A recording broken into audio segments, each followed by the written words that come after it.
M P اے منکیرا ملک غضنفر عباس جینا نے تھل ماہنی road کا افتتاح کر دیا۔ لوگوں کے بڑے ہجوم نے ایم پی اے صاحب کا استقبال کیا۔ افتتاح کے موقع پر رانا عمران، ایڈوکیٹ ندیم گل اور پروفیسر اکرم بھی ان کے ہمراہ موجود تھے۔ شہریوں کا دیرینہ مطالبہ حل ہونے پر صوبائی ممبر اسمبلی کا بھرپور شکریہ ادا کیا گیا۔ ایم پی اے کے حق میں نعرے، پھولوں کی پتیاں نچھاور کی گئی اور ان کو پھولوں کے ہار بھی پہنائے گئے۔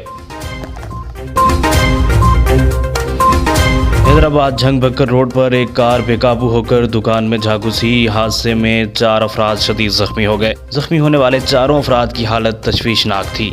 ریسکیو 1122 نے زخمیوں کو نجی ہسپتال منتقل کر دیا۔ حیدرآباد روڈ پر جگہ جگہ گڑھے موجود ہیں۔ عینی شاہدین کے مطابق کار کی اچانک بریک لگانے پر کار بے قابو ہوئی اور دکان میں جا لگی۔ ذرائع کے مطابق زخمیوں کا تعلق جھنگ سے بتایا گیا ہے۔